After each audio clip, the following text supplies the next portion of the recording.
from the most watched station in Central Texas. This is KWTX News 10. When we initially came up on the scene, we had a fully involved structure fire. It had already broken through the roof. A church, a part of Central Texas history for 108 years, reduced to rubble. And now the search for answers as to what happened begins. Good afternoon. Thank you for joining us on this Friday. I'm Tara Mergener. And I'm Justin Early. Several firefighters were battling that massive fire in frigid temperatures overnight, and today the rubble was blanketed with some sleet. Let's get the very latest from Rusty Garrett. The Weather Service has issued a winter weather advisory for our area, right, Rusty? That's right, for the majority of Central Texas up until 3 a.m. tomorrow morning, Saturday morning. And we've seen banding of that wintry precip moving from southwest to northeast right across our area. And as we pull up to the most recent set of pictures there on radar, you can see a fairly heavy band that is now moving steadily across portions of Coryell and Lampasas counties. Temperatures outside in some spots are below freezing and not much above it elsewhere. It's 28 right now in the Gatesville area. Gatesville, among all of these counties shaded in purple, will be under that winter weather advisory, which essentially means just use caution and common sense. Roads and interstates should be fine. In fact, let's get a verification of what the conditions are like live right now in Coryell County. There's Sean Bellafury in the Weather Edge. Sean, bring us up to date. Good evening, Rusty, and good evening to everyone at home. Hopefully you can hear me over the sleet that's falling on the Weather Edge right now. We are just about a mile north of Gatesville, getting close to the Hughes unit.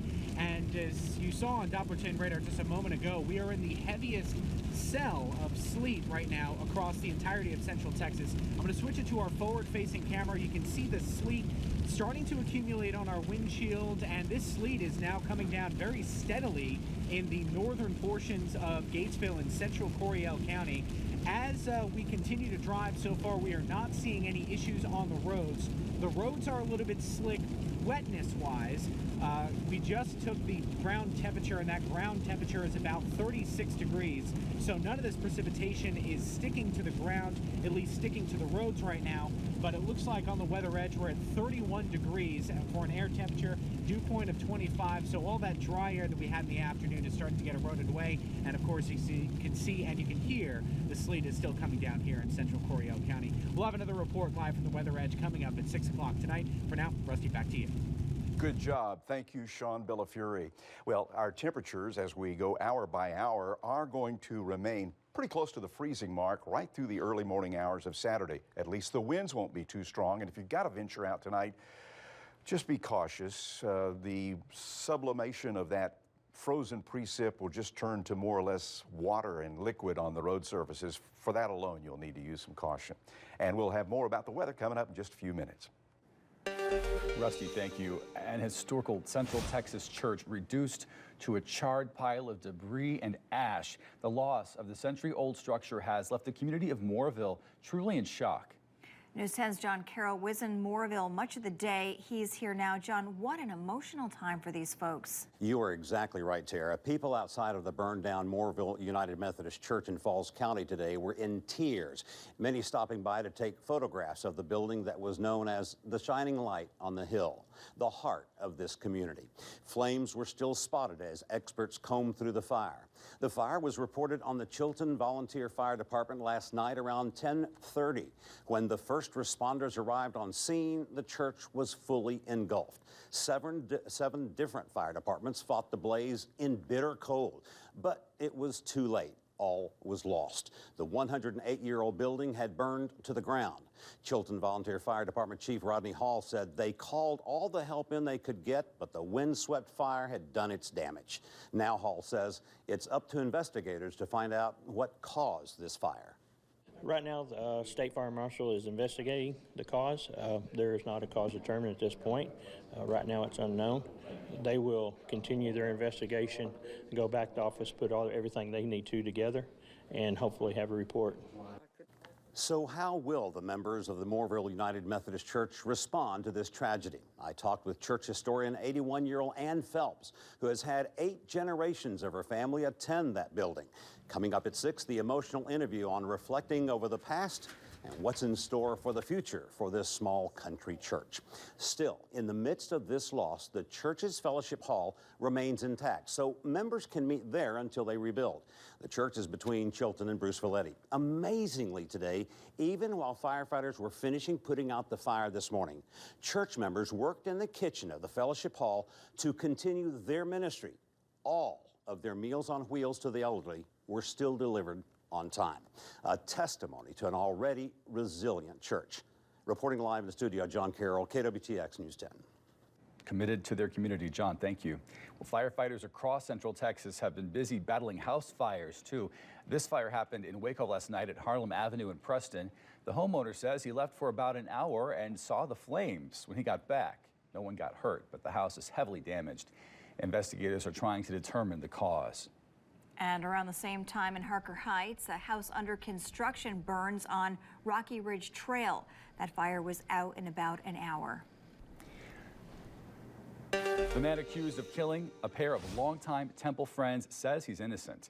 From his cell in the Bell County Jail, Cedric Marks seems to already be building his defense against the capital murder charges he's facing. This comes just hours after Jenna Scott's father told us she feared for her life every day. Jenna Scott and Michael Swearingen were found dead last month. The jailhouse interview with Marks on News 10 at 6. Well, someone opens fire on a car carrying 3 toddlers and 2 adults. Now police are trying to find the suspect's car in this drive-by shooting. A business called Two Quick Automotives in Houston caught the shooting on surveillance video. It had been open only 3 days when this happened earlier this week. Employees dropped their tools to go help. One of my guys went across the street, noticed that the kid had 3 bullet wounds to the head. Blood was coming everywhere, so I had my technician hold his head and keep the pressure on it. Harris County Sheriff's deputies say the car was in a turning lane when someone in a gray or silver car pulled up, began shooting. The passenger is who was shot in the head, the adult passenger, but the driver and toddlers were not hurt. I just grabbed that little boy and just hugged him and let him know, hey, look, we love you, we're going to be all right. Deputies do believe this was a targeted attack. A medical assistant lands behind bars, accused of giving patients fake Botox injections. Investigators have seized the product they say Ricky Delatour was using. And according to online state records, he does own the RD Aesthetic Med Spa in Houston. On Instagram, Delatour presents himself as an expert on injections. And tonight, he's facing felony charges. Were you illegally injecting people? No. Did you have a doctor's supervision all the time? Allegation. A medical doctor is associated with that clinic as required by law. But when an undercover officer went in for a consultation, there was no sign of one. The police aren't sure exactly what Delatour was injecting patients with, but they are sure it was not Botox. Hundreds of troops are waiting at the border right now. This as a caravan of migrants gets closer and closer. Meanwhile, Border Patrol agents rescued 5 Honduran nationals from the Rio Grande River today in Eagle Pass. 2 were children who had to be pulled from the river. About 2,000 Central Americans are part of that caravan, and many of them are seeking asylum. Fort Hood soldiers are among those helping out at the border right now. A teenager turns his love for Legos into a life-changing invention, how he used the popular toys to create a prosthetic arm. And a dream turns reality for a brave girl battling cancer. Her story in today's Tell Me Something Good. And the National Weather Service issues a winter weather advisory for Central Texas.